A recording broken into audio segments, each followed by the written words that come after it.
আজ আমি রান্না করছি সুস্বাদু রুই মাছ ভুনা। এটি একটি সুস্বাদু বাংলা রেসিপি যা আপনার খাবারের স্বাদ দ্বিগুণ করে তুলবে। এখানে লবণ, হলুদ আর সামান্য পাঁচফোড়ন দিয়ে মাছটা খুব ভালোভাবে ম্যারিনেট করে নিছি। এখন একটা ফ্রাই প্যানে তেল গরম করে মাছটা ভেজে নিচ্ছি। আর খুব লাল করে ভেজে নেবেন। আসলে এই মাছ ভাজার যত সুন্দর হবে আর মাছের ভুনা থেকে মাছটা খেতেও কিন্তু ততটাই মজা হয়ে যাবে। তো মাছটা ভাজা হয়ে গেছে, এখন আমি একটা প্লেটে তুলে রাখছি। আর এখন চুলায় বসিয়ে দিলাম আর একটা পাতিল আর তেল দিয়ে দিলাম। তেলটা যখন গরম হয়ে গেছে, এখন পেঁয়াজ কুচি দিয়ে দিলাম।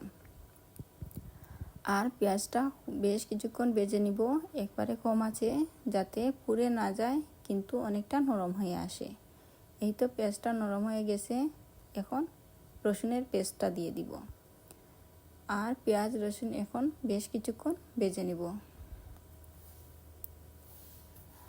আর বেশ কিছুক্ষণ ভাজার পর এখন আমি পাউডার মশলা দিয়ে দিচ্ছি। এখানে লবণ, হলুদ গুঁড়া, মরিচ গুঁড়া, ধনিয়ার গুঁড়া আর কিছুটা পরিমাণ পাঁচফোড়নও দিছি। দেওয়ার পর এখন কিছুটা পরিমাণ পানি দিয়ে মশলাটা খুব ভালোভাবে কষিয়ে নিব। আসলে যত সময় নিয়ে মশলাটা কষাবেন, যে কোনো তরকারিরই খেতে কিন্তু স্বাদটা দ্বিগুণ বেড়ে যায়। তো আমি খুব কম আছে মশলাটা খুব ভালোভাবে কষিয়ে নিছি। এখন ফ্রাই করা মাছটা দিয়ে দিচ্ছি আর দিয়ে খুব আলতোভাবে নেড়ে চেড়ে নিব যাতে মশলার সাথে মাছটা খুব ভালোভাবে মিশে যায়।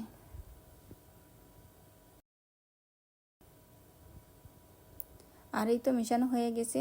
এখন আমি এখানে 2টা টমেটো কিউব করে কেটে দিচ্ছি। এটা সম্পূর্ণ অপশনাল, আপনারা ইচ্ছা করলে দিবেন, না হলে না দিলেও কোনো সমস্যা নেই। এখন ঢাকনা দিয়ে 5 মিনিটের মতো খুব কম আঁচে জাল দিব। এই দেখেন 5 মিনিট পর আবারও আমি খুব ভালোভাবে মাছটা আলতোভাবে উল্টিয়ে দিচ্ছি যাতে ভেঙে না যায়, সেদিকে লক্ষ্য রাখবেন।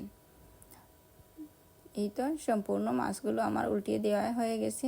এখন আমি এখানে পানি দিয়ে দিচ্ছি 1 কাপ। আর এখন হালকা নেড়ে দিব যাতে মশলাটা খুব ভালোভাবে মাছের মধ্যে লেগে যায়। আর ঢাকনা দিয়ে ঢেকে বেশ কিছুক্ষণ জাল দিব তরকারিটা হওয়ার আগ পর্যন্ত। এই তো তরকারিটা হয়ে গেছে। এখন কাঁচামরিচ, ফালি করা কাঁচামরিচ দিয়ে দিলাম 4-5টা। আর এখানে ধনিয়া পাতা দিয়ে দিব। দিয়ে 2 মিনিটের মতো জাল দিব। আর কেমন লাগলো আমার এই রুই মাছ ভুনা রেসিপিটা অবশ্যই কমেন্টের মাধ্যমে জানাবেন। আর লাইক, কমেন্ট এবং শেয়ার করতে ভুলবেন না। আর আমার জন্য অবশ্যই দোয়া করবেন আর আমার পেজটা ফলো করবেন। ওকে, বাই, আল্লাহ হাফিজ, আসসালামু আলাইকুম।